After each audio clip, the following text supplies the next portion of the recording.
Hi ಎಲ್ಲ ವಿದ್ಯಾರ್ಥಿಗಳಿಗೂ Educare Karnataka ಚಾನಲ್ಗೆ ಸ್ವಾಗತ. KCET ಎಕ್ಸಾಮ್ ಬರಿತಾ ಇರುವಂತಹ ಎಲ್ಲ ವಿದ್ಯಾರ್ಥಿಗಳ ಗಮನಕ್ಕೆ ತುಂಬಾ ಇಂಪಾರ್ಟೆಂಟ್ ಇನ್ಫಾರ್ಮೇಶನ್ ಅನ್ನ ಕೇದವರು ನೀಡಿದ್ದಾರೆ. ಏನಂತ ಹೇಳಿದ್ರೆ ಸಿಲೆಬಸ್ ನಲ್ಲಿ ಒಂದು ಅಪ್ಡೇಟ್ ಅನ್ನ ಮಾಡಿದ್ದಾರೆ. ಏನಂತ ಹೇಳಿದ್ರೆ ಈಗ ನೀಟ್ ಮತ್ತು JEE ಎಕ್ಸಾಮ್ಗಳಲ್ಲಿ ಇರೋ ರೀತಿ ಈ ಎಕ್ಸ್ಪೆರಿಮೆಂಟಲ್ ಸ್ಕಿಲ್ಸ್ ಅದಕ್ಕೆ ರಿಲೇಟೆಡ್ ಒಂದು ಯೂನಿಟ್ ಅನ್ನ ಆಡ್ ಮಾಡಿದ್ದಾರೆ.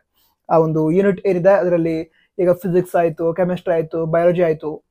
ಸೊ ಇದರಲ್ಲಿ ಫಸ್ಟ್ PUC ಹಾಗೆ ಸೆಕೆಂಡ್ PUC ಅಲ್ಲಿ ನೀವೇನು ಪ್ರಾಕ್ಟಿಕಲ್ ನಾಲೆಜ್ ಅನ್ನ ಪಡೆದುಕೊಂಡಿರ್ತೀರಾ ಅದಕ್ಕೆ ರಿಲೇಟೆಡ್ ಒಂದು ಯೂನಿಟ್ ಏನಿದೆ ಅದನ್ನ ಈ KCET ಎಕ್ಸಾಮ್ಗೆ ಈ ವರ್ಷ ಆಡ್ ಮಾಡಿದ್ದಾರೆ.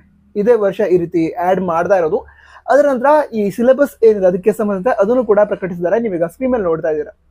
ಆ ಸಿಲೆಬಸ್ ಅನ್ನ ಡೌನ್ಲೋಡ್ ಮಾಡಿಕೊಂಡು ಅದಕ್ಕೆ ರಿಲೇಟೆಡ್ ಇನ್ಫಾರ್ಮೇಶನ್ಸ್ ಅಥವಾ ನಾಲೆಜ್ ಅನ್ನ ಪಡೆದುಕೊಳ್ಳಿ. ನಂತರ ಈ ಸಿಲೆಬಸ್ ಅನ್ನ ಡೌನ್ಲೋಡ್ ಮಾಡ್ಕೊಳ್ಳುವಂತಹ ಡೈರೆಕ್ಟ್ ಲಿಂಕ್ ಏನಿದೆ ಅದನ್ನ ನಾವು ನಮ್ಮ ವಾಟ್ಸ್ಆಪ್ ಚಾನಲ್ ಶೇರ್ ಮಾಡಿರ್ತೀವಿ. ಜಾಯ್ನ್ ಆಗಿ, ಲಿಂಕ್ ಡಿಸ್ಕ್ರಿಪ್ಷನ್ ಅದೇ ರೀತಿ ಟಾಪ್ ಕಾಮೆಂಟ್ ಬಾಕ್ಸ್ ಅಲ್ಲಿ ಇರುತ್ತೆ. ನಂತರ ಡೈರೆಕ್ಟ್ ಆಗಿ ಕೇದರ ಅಫಿಷಿಯಲ್ ವೆಬ್ಸೈಟ್ ಅನ್ನ ಚೆಕ್ ಮಾಡಿದ್ರು ಕೂಡ ನಿಮ್ಗೆ ಸಿಗತ್ತೆ.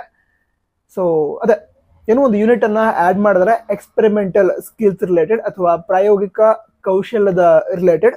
ಸೊ ಚೆಕ್ ಮಾಡಿ ನಂತರ ಈ ಪ್ರಾಕ್ಟಿಕಲ್ ನಾಲೆಜ್ ಅನ್ನ ಇಂಪ್ರೂವ್ ಮಾಡ್ಕೊಳ್ಳಿ. All the best. Jai Hind, Vande Mataram.